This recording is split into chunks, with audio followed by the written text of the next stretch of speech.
Anytime there's a program of the status of Oklahoma, they have history against anybody significant in the country after decades and decades of playing championship level play. So there's obvious history. Alabama postseason games in the last 10 years in the playoff, the Sugar Bowl, and series with Tennessee 6, 7 years ago, home and home, Sugar Bowl against Auburn here in the last 7, 8 years. And so there are some connections, and obviously against the teams that joined from the Big 12 years ago, Texas A&M and Mizzou. But there is also that unfamiliarity of playing very often. And so looking at this SEC schedule, who are you most, whether you're taking it from the standpoint of this is just going to be phenomenal to be on the same field, even though I don't feel good about our chances of winning, or whatever your barometer is, when you look at this SEC schedule, who are you excited to see? You want to go first? There's like 1,000. Yeah, I think just speaking in general here, it's going to be fun to go and hopefully go to all these games in person. But being OU fans on the road to all these SEC stadiums is going to be very different because Big 12 doesn't have that kind of pageantry around almost every single team in the conference. And you know, I think basically every single team in the SEC, even Vanderbilt to an extent, and not to crap on them, but they have fans that will show up to their games. That's not the same in the Big 12. It's just, your handful of teams that are going to have all fans show up for every single game. And Oklahoma has that fan base to be able to rival teams in the SEC. For this year specifically, as a road game, I'm excited for LSU because that is such a daunting road game for everyone, and being able to have that game is going to be fun.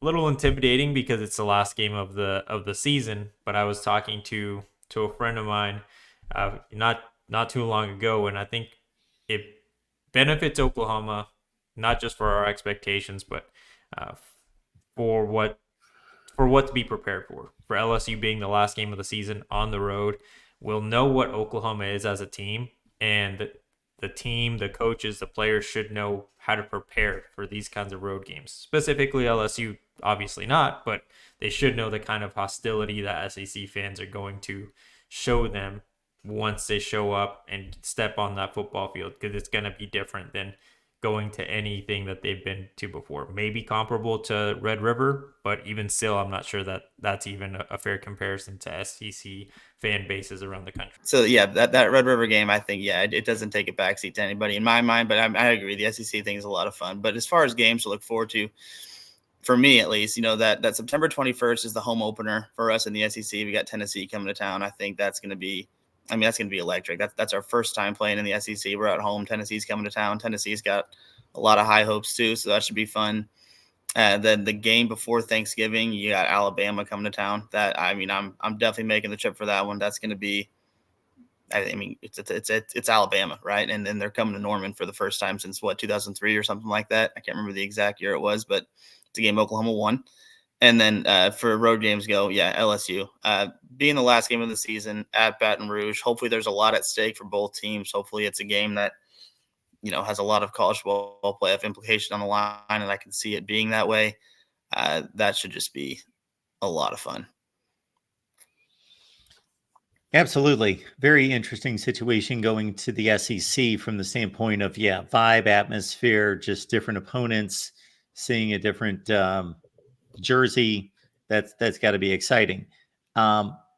Also, from the standpoint of just the logistics of a team like Oklahoma that has college football playoff aspirations, we pretty much have a situation where, I know it's not quite to the NFL degree where, because the whole system's objective, okay, they lay it out in week 17, okay, if the Colts beat the so-and-so and they win and they lose, then they go, and you've got it all mapped out. Now it's nowhere close to that, but it's more tangible than it was, a little bit more so than the 14 playoff. And, we've run the models from year to year to see who would have made the playoffs and who would not have made the playoffs the last 10, 15 years.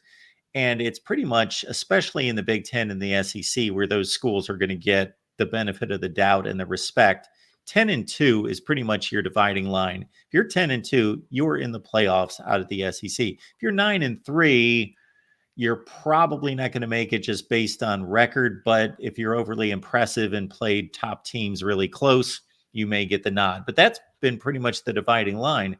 So that's going to be very interesting and fascinating from the standpoint of if Oklahoma, for example, rolls into LSU on the final weekend and they're 9-2, we're pretty much playing for a playoff spot. And maybe LSU's 9-2, and maybe it's a winner take all that they make the playoff. There are going to be those kind of situations now that I hadn't thought about until recent weeks that would make this playoff situation a little bit more fascinating. Yeah, and that's the biggest question probably for every college football fan is, especially for fans in the SEC and the Big Ten, how many teams out of those respective conferences are going to make the playoffs and get, like you said, the benefit of the doubt?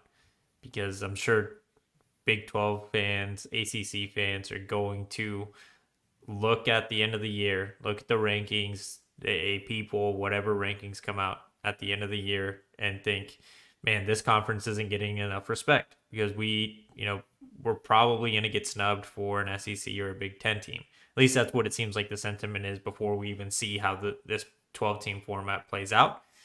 It's going to be fun to watch. Maybe the heartbreak won't be the same for the fan bases, but it's going to be also really exciting to see playoff games in home stadiums and people having to travel for a playoff game. I think that's what I'm the most excited about when it comes to this new format is these college towns are going to get to host huge events, and it's going to be fun for the students, fun for fans that have to travel home fans or away fans. Like, this is going to be a new level of college football that we haven't seen, and it's going to be exciting. Yeah, I mean, the playoff thing we've been talking about for a while about what to do with it, what to do, what's right, what's wrong. The 4-team didn't seem like enough. I thought 6 would be fine. 12 is just a lot of fun, as you guys are talking about. We've talked about in our show. We agree. I mean, that 10-2, potentially 9-3 marks where you need to be, but that's where the strength of schedule and stuff is what's going to favor us and the Big Ten so much over those Big 12 and ACC schools. The Big 12 they have a couple decent programs. I think Oklahoma State should be tough this year. I think, Utah's Utah, especially with Cam Rising coming back. Arizona showed a lot of promise, but, outside of that, K-State's pesky and stuff. But, they're not as loaded top to bottom as the SEC and the Big Ten, and that's what's going to favor schools in those conferences when it comes down to these conversations. Who should get in, who should not. And at the end of the day, it's just all going to be a lot of fun. I think this expansion is something that college football fans have wanted for a long time. The home playoff thing is going to be, just incredible. So it's a great time to be a college football fan.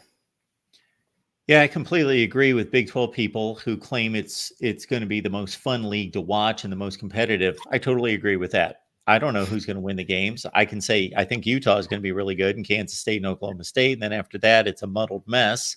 I kind of favor Kansas or maybe Iowa State to be decent in West Virginia, but it's pretty much in Cincinnati and Houston to be bad. But it's pretty much, nobody's going to bat an eye if Houston beats Iowa State or something. Like, just every game, the great majority of games are not necessarily toss-ups, but there's no big surprise of who wins the games. As you guys well know, the big issue with the Big 12 is the perception going into the season is that it's not up to par with the other two leagues, number one. Therefore, they're going to have to make a serious statement in non-conference games. That's unlikely that they have enough opportunities, number one, to do that. Number two, that they will. And if they do cannibalize each other, that's a bragging right in terms of look at our league and how fun it is. And we've got a bunch of 7-5 teams, but that doesn't help making a playoff, because if it turns out like last year, Oklahoma State made the Big 12 championship game. They were not going to make a playoff at 9-4 after they just lost a Big 12 championship game by 4 touchdowns. So could be a problem. It will be a problem. Yeah, that's just painful memories. That's a thing that This is just off topic, but it gets me going when we talk about this for some reason last year is, going to the SEC now, it's Oklahoma and Texas. And Texas is getting all, and I'm not at all saying that Texas is not going to be, I think they're going to be a great football team this year. I think they showed a lot last year, but Oklahoma's 10-3 in their last, or they're 7-3 in their last 10 against Texas. They're 11-4 last 15. Oklahoma beat Texas last year. As I mentioned earlier, we were 3-2 in one-score games last year, and we dropped that Kansas game. We dropped the Oklahoma State game in close games, and I think we kind of got cheated against Oklahoma State, but that's a conversation for another time. But, if Oklahoma wins one of those two games, they're in the Big 12 championship. They might beat Texas again. Then they're in the playoff. And then I just want to know, what's the narrative then? Is it still Oklahoma's going to get stomped in the SEC and Texas is going to be, or is Oklahoma going to be great in the SEC and Texas is in trouble? It's just, it gets me going. No, you're right. It's that close of a situation turning the other way to change the narrative. You're exactly right. Texas is given this top 3 to 4 position in college football right now, and being picked by most to easily make the playoff. Not even a consideration. They're in the playoff, where Oklahoma's like, oh, they're going to go 7-5. Are they going to struggle? Well, what's going to happen here? I don't need to tell both of you that you guys have all-time bragging rights, and it's not even close. I think a lot of people outside of this rivalry look at Oklahoma and Texas as, oh, they own the Big 12. They're the cash cows. They're the big brands. And that's totally true from a monetary standpoint. And obviously, Texas has a storied, great history. But if you match it up against Oklahoma, it's not that close. Oklahoma has everything on Texas all time. Better winning percentage, substantially, conference championships on down the line. Yeah, I think that as Oklahoma fans and as a fan base, that's probably the biggest frustration that we have from media members that look at these two brands coming into the SEC. And like Brandon said, and you mentioned Texas is being given the respect that I guess after last season that they've earned, because they made it to a 4-team playoff format. So you assume that as long as they can keep pace with what they did last year, they're going to make it in a 12-team format. But Oklahoma has not been bad. It's not like Oklahoma just got good last year under Brent Venables. Yes, they had a one down year, and no one can deny that. But almost every team that replaces a head coach, especially on a whim like that, is going to have a down year, including Texas. They were not very good with Sark in his first year, but they've made their progression. They're now a team that competes for a college football playoff spot, which is what that fan base has longed for a long time, really since Mac Brown. They've had a couple of seasons in a one under Tom Herman where they were a little bit better, but they haven't had any consistency. That's the biggest question mark, I think, as fans that do face Texas every single year, and fans that I guess at some point relied on how good or bad Texas is going to be, on who Oklahoma was going to compete with in the Big 12 championship. Is Texas really going to be consistent? Because that hasn't been something that's been shown since Mac Brown left.